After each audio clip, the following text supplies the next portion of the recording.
Greetings, intelligent viewers, and welcome to Good People, Good Works. Governments are becoming increasingly concerned about animal agriculture's role in driving global warming. It has become clear that a fundamental change in diet is required, and urgent government action is needed to ensure the future survival of all species. In today's show, the first in a two-part series, we'll see how various government agencies, cities, and public officials around the world are working to reduce or halt meat consumption in their respective countries to better national health, enhance environmental protection, and address the most pressing issue of our times, climate change.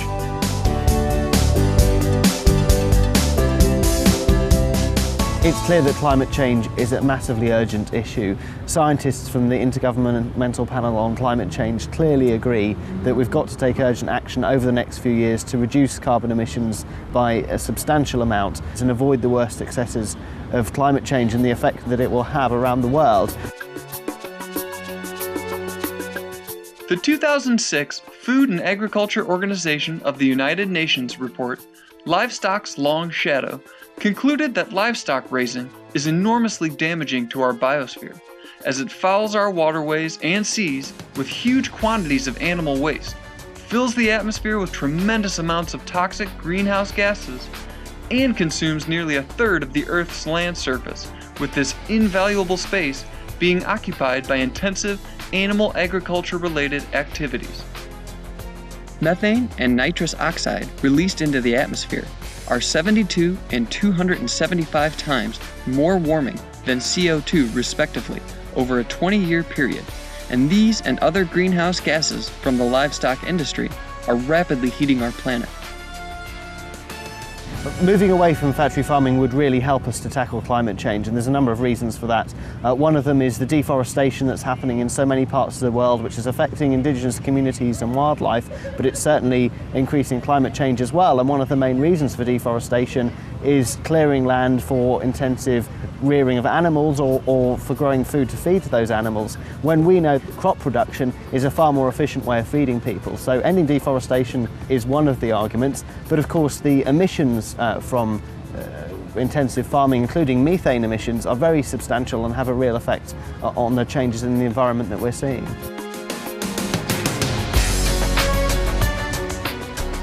On an annual basis, raising animals for food generates more greenhouse gases than the entire transportation sector worldwide. In fact, the paper Livestock and Climate Change, published in World Watch magazine in 2009, estimates that more than 51% of human-caused global greenhouse gas emissions are from a cycle of producing and consuming animal products. How much difference does it really make for an individual to take the pledge to be veg? According to a 2008 German study, a meat eater is responsible for the production of over 7 times the amount of greenhouse gases as compared to a vegan. And a Netherlands Environmental Assessment Agency report concluded that a global shift to a plant-based diet could lessen future climate change mitigation costs by a staggering 80%. To raise a kilo of meat requires something of the order of 8 kilos of cereal. Sustainable? There is the issue about the current annual worldwide production of corn, wheat, rice and soybeans alone, if used to feed people instead of feeding animals, would solve much of the world's food problems. In January 2009, the German Federal Environmental Agency released a strong recommendation that citizens curb meat consumption to limit the release of greenhouse gases and energy usage. According to a survey, almost 10% of Germans are vegetarian. Another survey shows that 51% of Germans are inclined to decrease their meat eating to improve personal health, protect the lives of animals, as well as mitigate global warming. In response to the ever-burgeoning mountain of evidence that animal products severely harm our planet, the Swedish government has created guidelines on healthy, climate-friendly eating, which advises Swedes to follow a low-meat diet. In October 2010, Britain's Food Standards Agency released a report entitled Food and Climate Change that endorses avoidance of meat and dairy products to help the nation meet its greenhouse gas reduction goals and lower cardiovascular disease risk in the population. The study conducted on the agency's behalf by University of East Anglia, UK, notes that animal-based foods involve much higher amounts of greenhouse gas emissions in their production as compared to vegetables and pulses. The study recommends public food outlets such as those in schools, hospitals, works canteens, universities, councils, etc. should be at the front line in introducing low GHG greenhouse gas, healthy and affordable food choices. We can see recent changes in southeastern countries, the weather change, effects of the floods. And I believe, and many people support that idea, that yes, the vegetarianism and the approaches in this area can help in reducing those climate changes.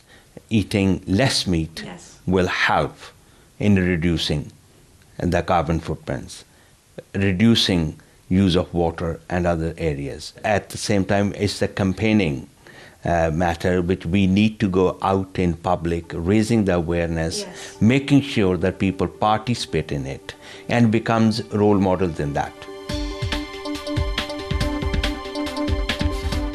Thanks to a council resolution in May of 2009, the city of Ghent in Belgium became the first city in Europe to declare one day a week as Veggie Day. Veggie Day, observed on Thursdays, encourages people to eat plant-based fare to help end climate change and improve public health. Approximately 95% of the children in Ghent's 35 schools follow this weekly tradition, as well as many of the residents and local government officials.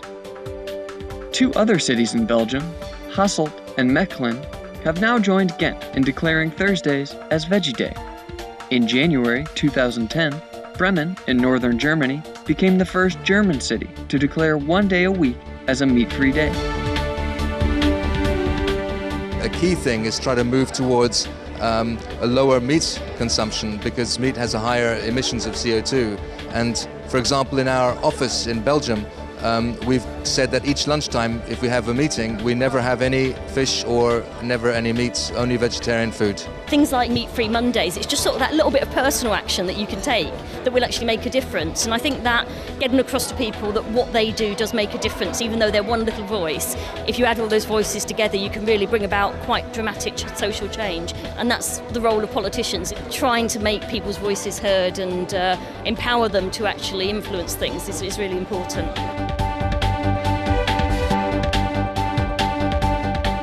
Ghent's forward-thinking Veggie Day movement has inspired many municipalities and even schools, universities, hospitals, and restaurants outside Europe to champion more helpful and compassionate ways of living. In July 2010, the first city in all of Africa, Cape Town, South Africa, officially launched a Meat-Free Mondays campaign to promote public health, better animal welfare, and halt global warming. A number of prominent non-governmental organizations in South Africa followed the splendid example set by Cape Town by declaring the start of South Africa-wide Meat-Free Mondays in September 2010. Sponsors of the initiative estimate that if every South African goes meat-free one day each week, 11,200 cattle, 2 million chickens, 10,000 pigs, and 22,300 sheep would be saved from slaughter weekly.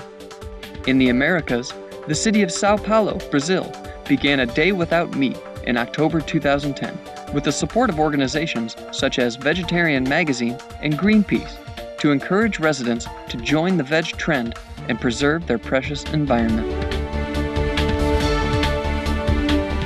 Inspired by his daughter Chelsea, who is a dedicated vegan, former U.S. President Bill Clinton has decided to follow a nearly all-vegan diet to improve his well-being for his sake and that of his future grandchildren. I went on essentially a plant-based diet, Mr. Clinton told U.S. news channel CNN in a September 2010 interview.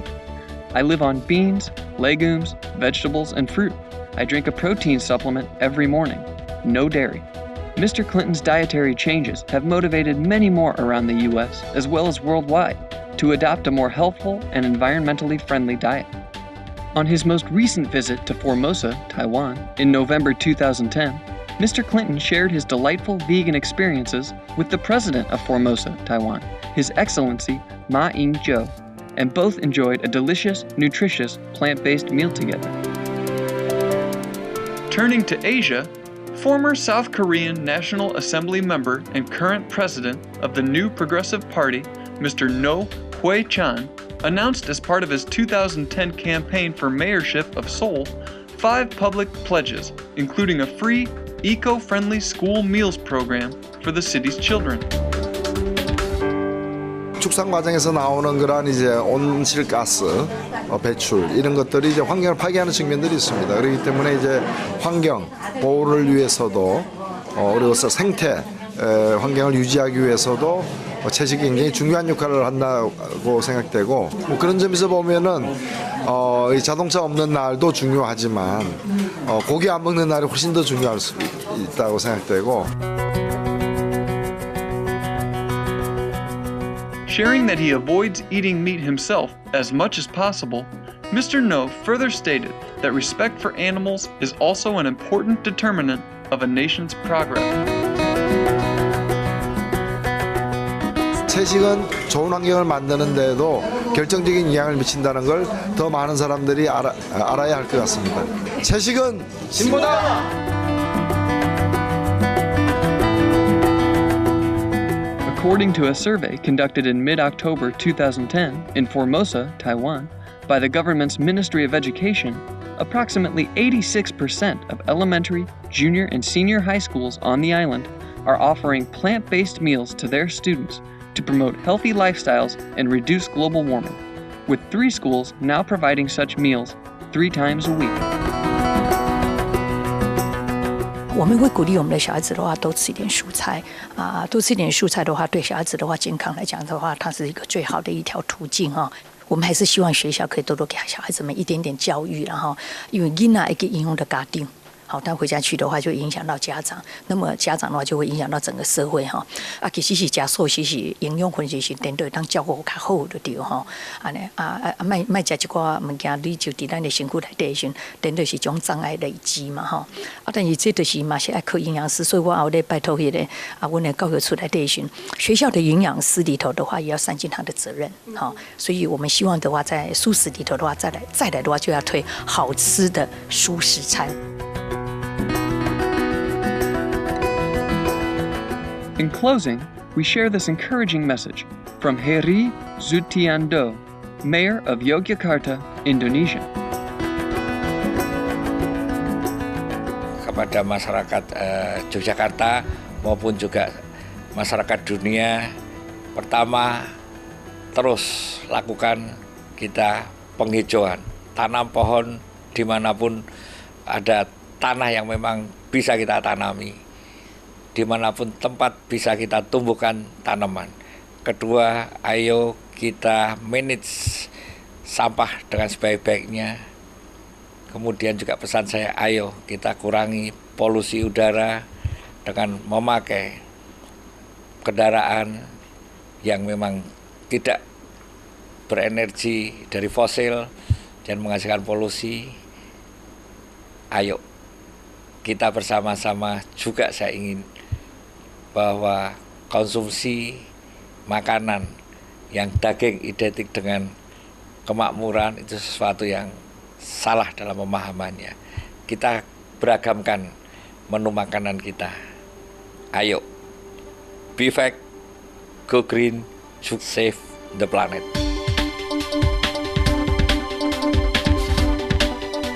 We applaud all those across the globe seeking to spread the word about the earth-protective, animal-free diet.